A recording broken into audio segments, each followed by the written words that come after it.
So, in this video, we discuss the question number 33 and 34, which deals with the very liability of government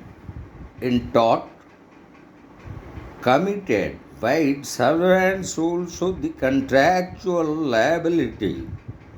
of the government. So, regarding the contractual liability of the government, as asked under question number 34, Article 294 to 98 to 99 and 300 complete the constitutional code of contractual liability of the government. So, under Article 294, read with Article 300, the liability of the government in the contract as well as in tort has been fully established as provided under Article 299 Clause 1. All contracts made in the exercise of the executive power of the Union or of a state shall be expressed to be made by the President or by the Governor of the state, as the case may be, and all such contracts and all assurance of property made in the exercise of such power shall be executed on behalf of the President or the Governor by such persons and in such manner as he may direct or authorize. So the liability of the government has been clearly established. Also, in Article 300 of the Constitution, as Article 300, Clause 1 lays down that the Government of India may sue or be sued by the name of the Union of India, and the government of a state may sue or be sued by the name of the state and may subject to any provisions which may be made by the Act of Parliament or of the legislature of such state enacted by virtue of the power conferred by this Constitution. So sue or be sued in relation to their respective affairs. Thus the contractual liability seems to flow from both the articles. Article 299 Clause 1 read with Article 300. So, as regards to the extent of liability, Article 300 says that the Government of India and the Government of states may sue or be sued in relation to their respective affairs in the like cases. So,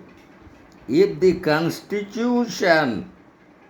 does not directly state the extent of liability, it only declares that the liability of the Union and the state is the same as that of a dominion and the provinces of India before the present Constitution came into force. So,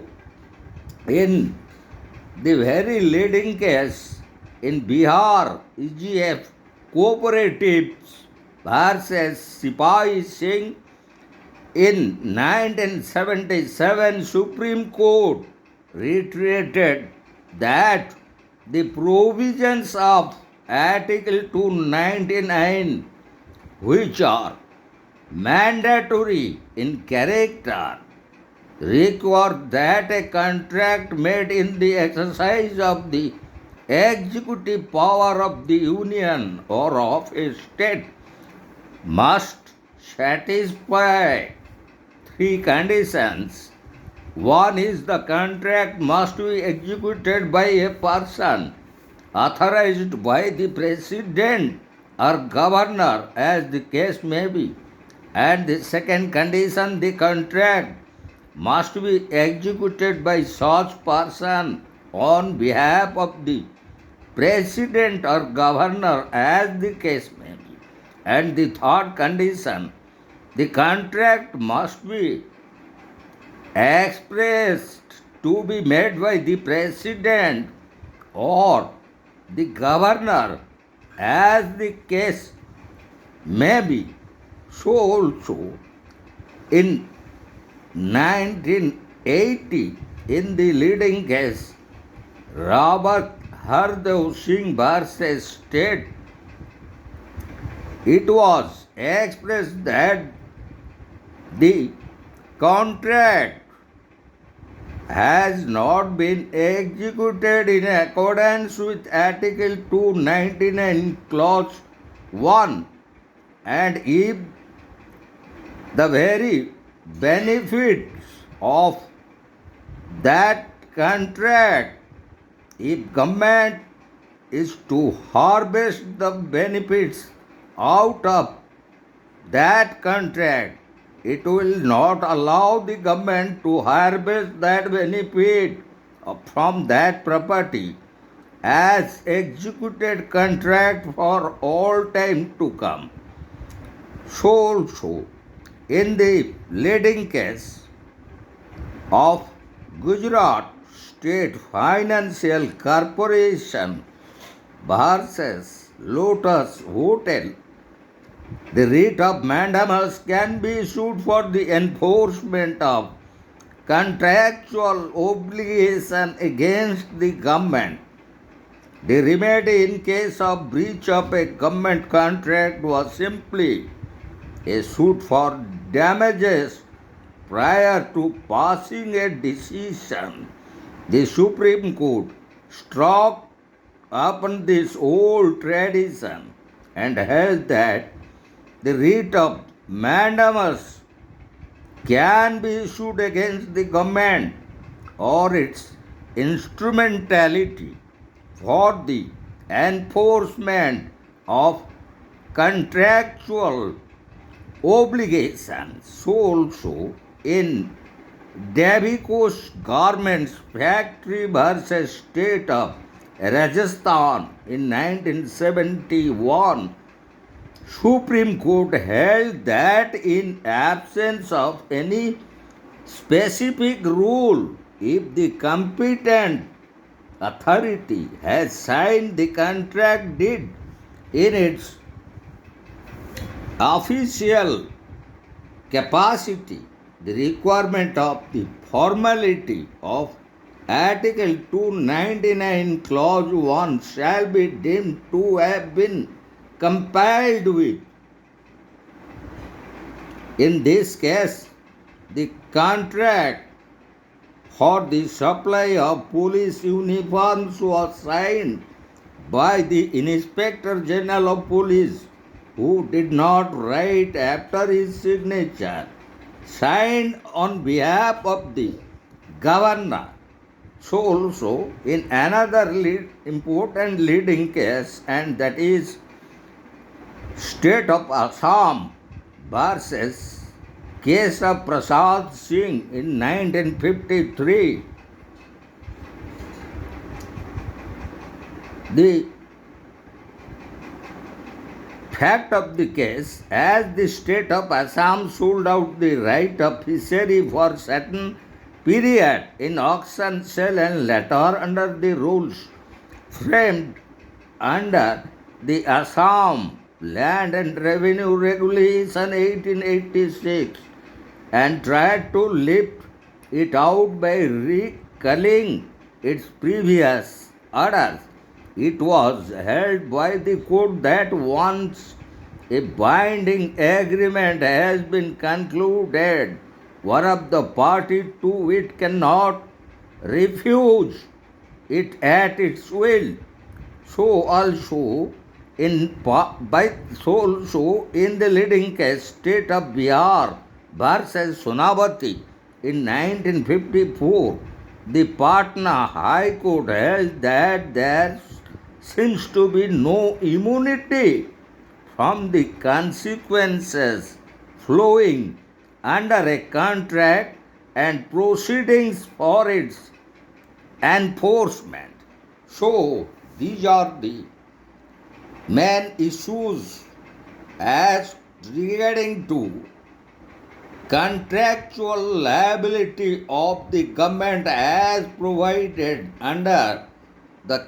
articles such as 294 to 98 to 99 and article 300. So now we'll discuss the very liability of the state or government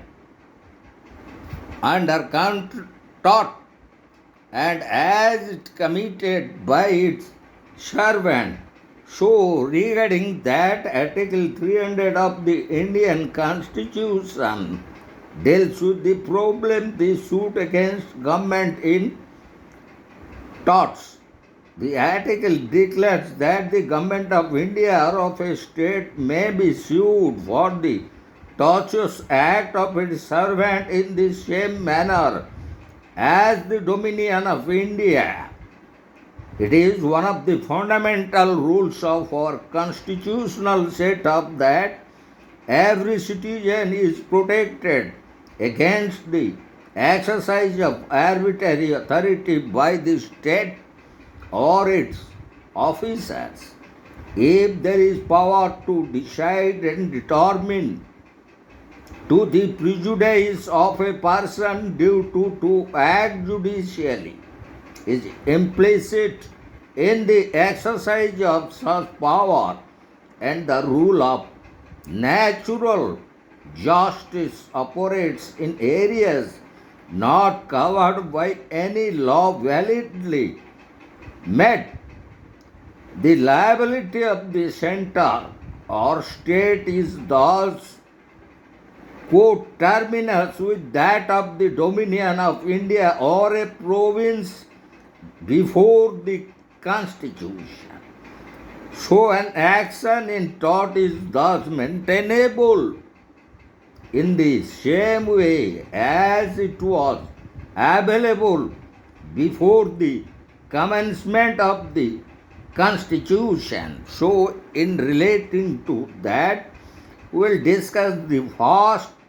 most important case involving the tortious liability of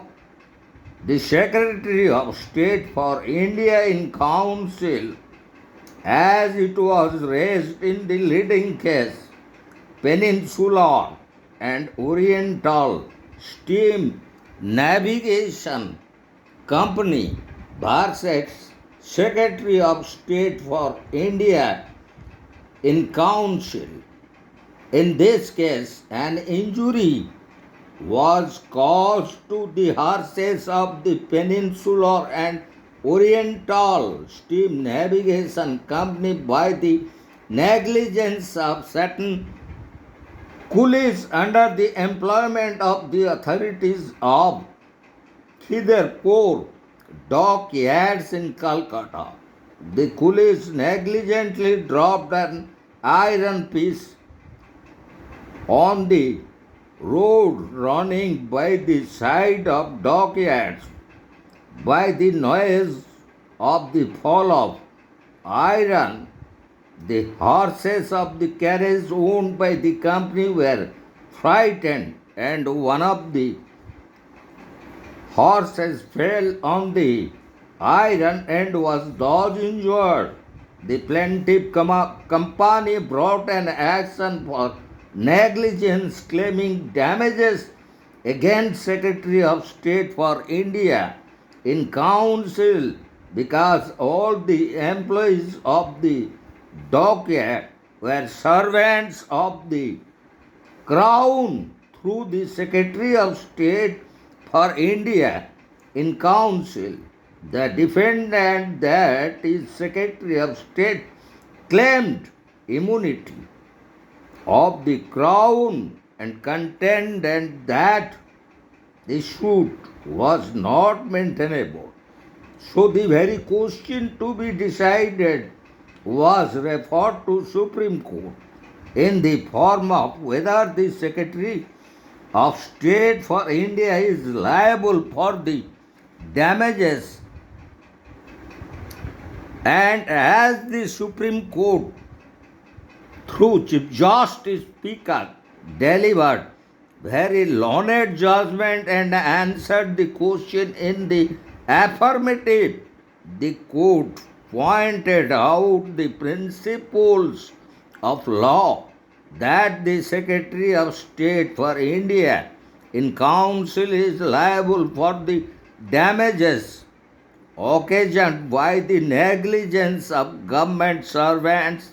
if the negligence is such as would render an ordinary employer liable according to the principle laid down in this case.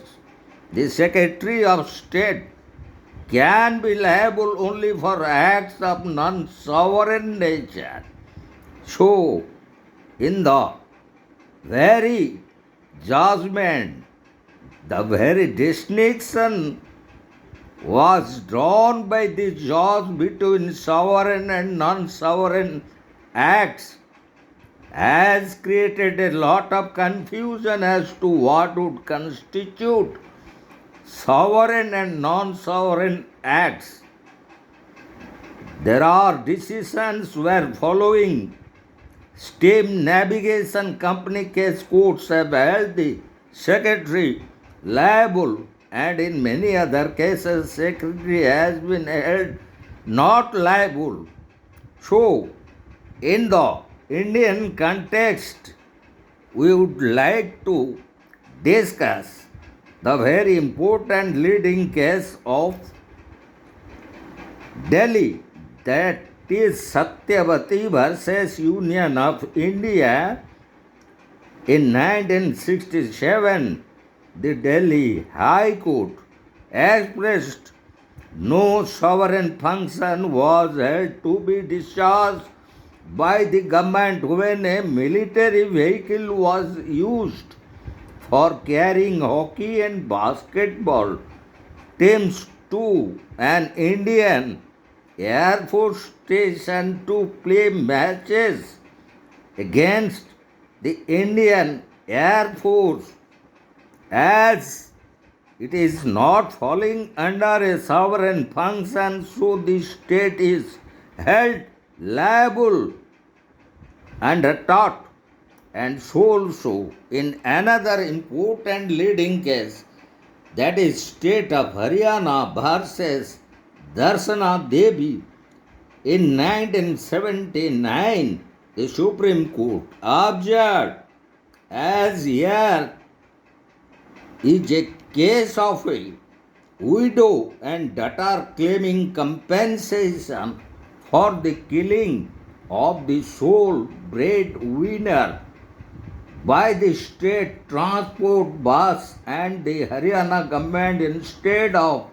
acting on social justice and generously settling the claim, fights like the litigant, and even by avoiding adjudication through the device of asking for court fee from the pathetic plaintiff. So, here the state of Haryana was held liable, and in the same way, in another important case, that is Saheli, a women's resource center versus Commissioner of Police, Delhi, in 1990, the Supreme Court has struck upon police atrocities. In this case, a 9-year child was died due to beating and assault by police officer. So, in this case, the Supreme Court directed the state government to pay Rs 75,000 as compensation to the mother of the victim. So, these are the relevant provisions of the Constitution relating to the government's contractual liability and also the liability for tort committed by the servants of the government, and so also the relevant important leading cases as already we have discussed in our previously uploaded videos relating to these two particular subjects.